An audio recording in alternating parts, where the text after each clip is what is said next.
Hello everyone, welcome back to our channel Madhu educational hub.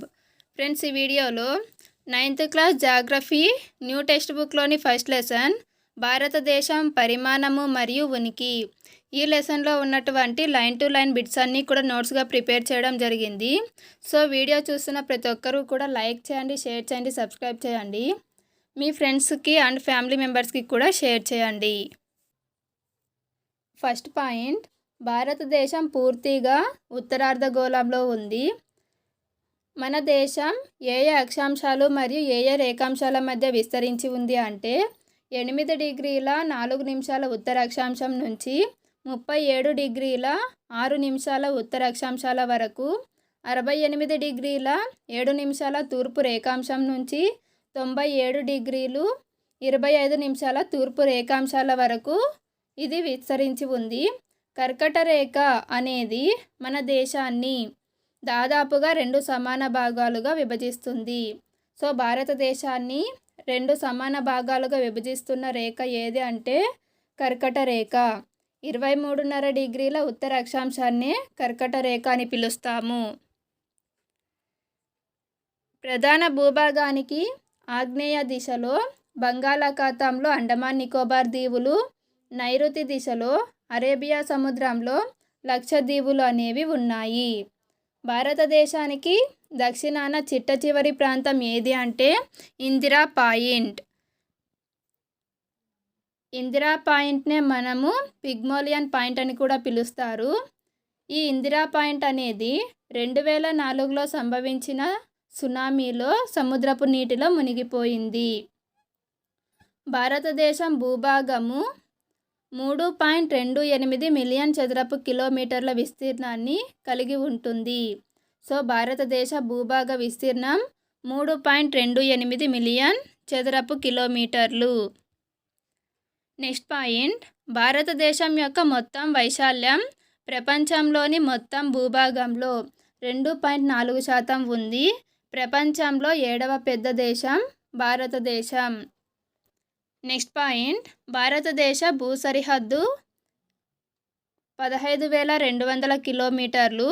Andaman Nicobar మరియు లక్షద్వీపులతో సహా ప్రధాన భూభాగం యొక్క తీర ప్రాంతం మొత్తం పొడవు 7,516.6 కిలోమీటర్లు. భారత భూభాగం తూర్పు పడమరల మధ్య దూరం 2,933 కిలోమీటర్లు. ఉత్తర దక్షిణాల మధ్య దూరం 3,214 కిలోమీటర్లు.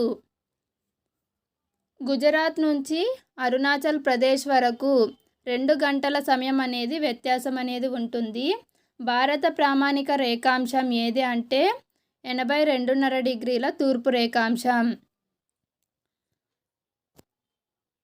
ఈ 82.5 డిగ్రీల తూర్పు రేఖాంశం అనేది ఉత్తరప్రదేశ్లోని మీర్జాపూర్ గుండా వెళ్తుంది.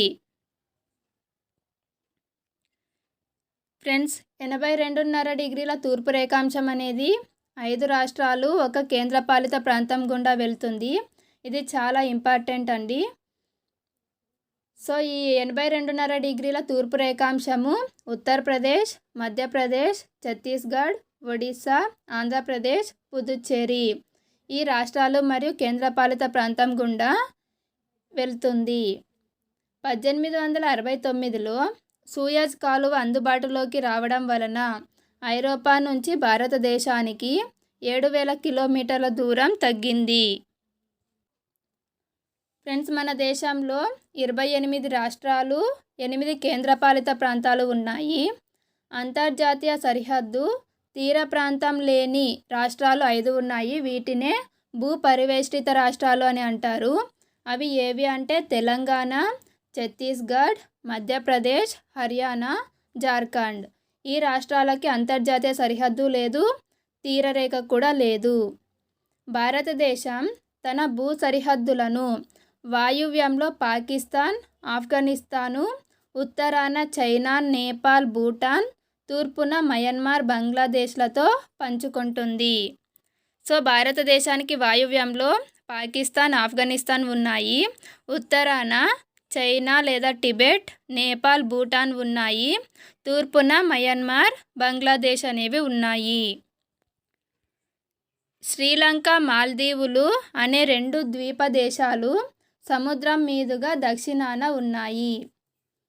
1947కు ముందు భారతదేశంలో 2 రకాల రాష్ట్రాలు ఉండేవి. అవి ఏవి అంటే ప్రావిన్సులు, స్వదేశీ సంస్థానాలు. నెక్స్ట్ పాయింట్, భారత్ నుండి శ్రీలంకను వేరు చేసేవి ఏవి?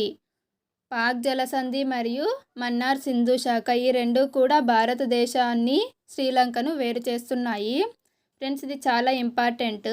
కర్కట రేఖ అనేది మన దేశంలో 8 రాష్ట్రాల గుండా వెళ్తుంది. ఈ రాష్ట్రాలు గుర్తుంటేనే మీరు క్వశ్చన్ అనేది ఆన్సర్ చేయగలుగుతారు. మధ్యప్రదేశ్, గుజరాత్, జార్ఖండ్, రాజస్థాన్, త్రిపుర, పశ్చిమ బెంగాల్, ఛత్తీస్గఢ్, మిజోరాం. ఈ 8 రాష్ట్రాల గుండా కర్కట రేఖ అనేది వెళ్తుంది. ఫ్రెండ్స్, 3 సముద్రాల కలయిక గల ప్రాంతం ఏది అంటే కన్యాకుమారి. అవి 3 సముద్రాలు ఏవేవి అంటే అరేబియా సముద్రము, బంగాళాఖాతము, హిందూ మహాసముద్రం. ఫ్రెండ్స్, వీడియో కనుక మీకు నచ్చినట్లయితే తప్పకుండా లైక్ చేయండి, షేర్ చేయండి, సబ్స్క్రైబ్ చేయండి. Thank you for watching.